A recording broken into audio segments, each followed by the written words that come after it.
ఉన్నటువంటి ప్రజలు పార్టీలు నాయకులు కార్యకర్తలను కాకుండా ప్రజలందరూ స్వచ్ఛందంగా తరలి రావడం జరిగింది. నిన్న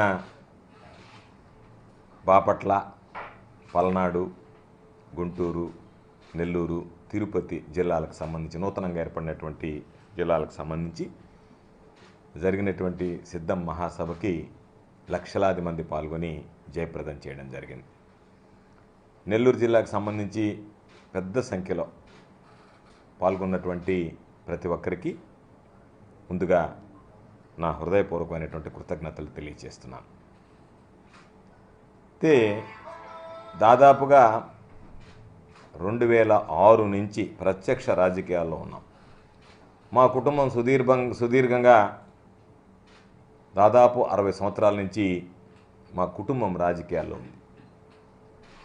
అయితే ఎప్పుడన్నా ఏదన్నా ఒక సభకి జనాన్ని తరలించాలి అంటే బస్సులు పెట్టి బ్రతిమాలి మీరు రండి బాబు అని చెప్పని వాళ్ళని తరలించాల్సినటువంటి పరిస్థితి ఉండేది. నేను అనేక సమావేశాలు చూశాను.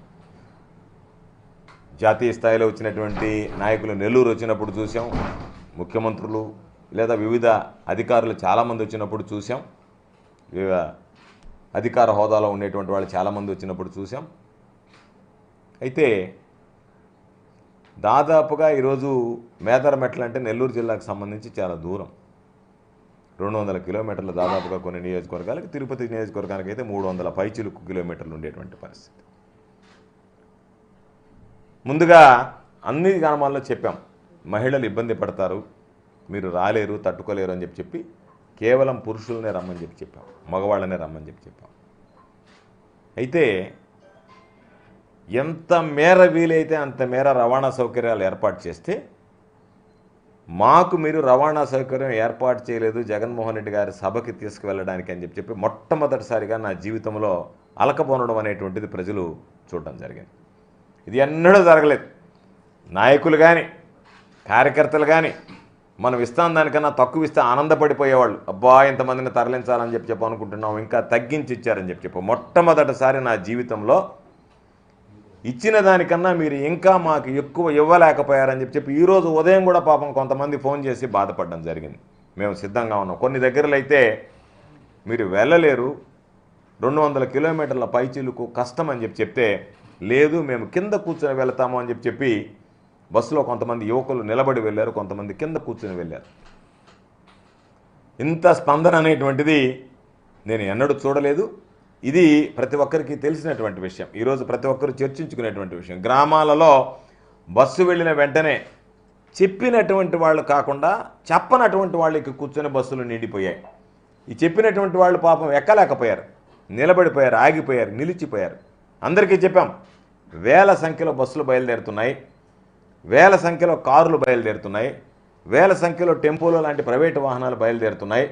మీరు ఇబ్బంది పడతారు అంటే ఏమీ ఇబ్బంది పడ్డా పర్వాలేదు, మేము రావాల్సిందేననేటువంటి ఒక దృఢ చిత్తంతో ఈరోజు తరలి వచ్చినటువంటి నేపథ్యం ఎన్నడూ చూడనటువంటి పరిస్థితి.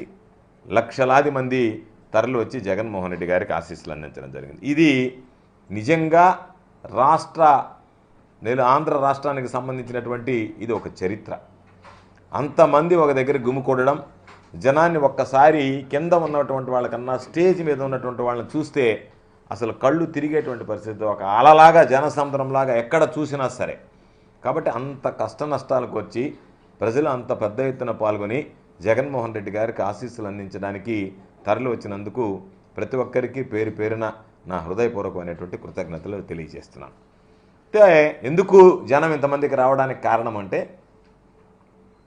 58 నెలలు జగన్మోహన్ రెడ్డి గారి ముఖ్యమంత్రిగా ప్రతి ఇంటికి సంక్షేమ ఫలాలను చేర్చగలిగాడు. కాబట్టి ప్రతి కుటుంబం ఈరోజు జగన్మోహన్ రెడ్డి గారి ద్వారా సంక్షేమ లబ్ధి మా ఇంటికి చేరింది అని చెప్పి గ్రహించారు. కాబట్టే ఆ ఇంట్లో ఉండేటువంటి వాళ్ళు తమ బాధ్యతగా జగన్మోహన్ రెడ్డి గారు ఏర్పాటు చేసినటువంటి సభకు వెళ్ళాలి, ఆయనకు మన ఆశీస్సులు అందించాలి, మనం మద్దతు పలకాలి, మనం అందరం రేపు జరిగేటువంటి ఎన్నికలకు మేమందరం సిద్ధంగా ఉన్నాం అనేటువంటిది ఆయనకి తెలియజెప్పాలనేటువంటి లక్ష్యంతో ఈరోజు రావడం జరిగింది. అంటే పథకాలు నేరుగా ఇంటికి చేరాయి, మనం నేరుగా ఇంటి గడప దాటి బయటికి వెళ్ళి జగన్మోహన్ రెడ్డి గారికి మన ఆశీస్సులు అందించాలనేటువంటి ఒక అరుదైనటువంటి ఆలోచనతో వచ్చే ప్రభుత్వం సొమ్ము ఇచ్చారు ఏముందనేటువంటిది కాకుండా పార్టీలకు అతీతంగా పార్టీలతో సంబంధం లేకుండా ఏ పార్టీకి చెందనటువంటి వ్యక్తులు కొంతమంది కరుడు కట్టినటువంటి తెలుగుదేశం పార్టీకి సంబంధించినటువంటి వ్యక్తులు వీళ్ళందరూ కలిసి బస్సులు ఎక్కి తరలి వెళ్ళారంటే దాని అర్థం ప్రతి కుటుంబానికి ఈరోజు లబ్ధి చేకూరింది కాబట్టి జగన్మోహన్ రెడ్డి గారు ప్రతి కార్యక్రమాన్ని ఇంటికి చేర్చాడు కాబట్టి ఆ ఇంటిలో ఉన్నటువంటి కుటుంబాలు జగన్మోహన్ రెడ్డి గారికి ఆశీస్సులు అందించడానికి బయటకు వచ్చాయి. అయితే దురదృష్టం ఏంటంటే బ్రహ్మాండంగా సభ జరిగింది, జనం బ్రహ్మాండంగా హాజరయ్యారు. తెలుగుదేశం పార్టీకి సంబంధించినటువంటి చంద్రబాబు నాయుడికి కన్ను కుట్టింది. ఇది చంద్రబాబు నాయుడికి ఎప్పుడూ పాపం గ్యాస్ట్రిక్ ట్రబుల్ ఉంది. ఏది జగన్మోహన్ రెడ్డి గారి సభ జరిగినా వెంటనే కడుపు మంట ప్రారంభమవుతుంది. దాన్ని ఆ మంటకు ఉపశమనం ఏంటంటే తనకున్నటువంటి అనుకూల మీడియా, దాంతోపాటు వాట్సప్, సోషల్ మీడియాలు, దాంతోపాటు ఇంక రకరకాలైనటువంటి యూట్యూబ్ ఛానల్స్ వాటిని వీటిని పెట్టి రకరకాలుగా తిప్పి సాయంత్రానికి ఆ మందు ఏంటంటే సరిగ్గా జరగలేదనేటువంటిది రాయించి చూపించి పోస్టింగ్లు చేయించి సంతృప్తిపడి పొనుకొని నిద్రపోయేటువంటిది అలవాటు. ఈరోజు నేను అడుగుతున్న చంద్రబాబు నాయుడిని కానీ రాతలు రాసినటువంటి వాళ్ళు కానీ కూతలు కూసినటువంటి వాళ్ళని కానీ 2,70,000 కోట్ల రూపాయలు ప్రజలకు అందించినటువంటిది గ్రాఫిక్సా? అంటే అమ్మఒడి పథకం ఇంటికి చేర్పించింది గ్రాఫిక్సా? రైతు భరోసా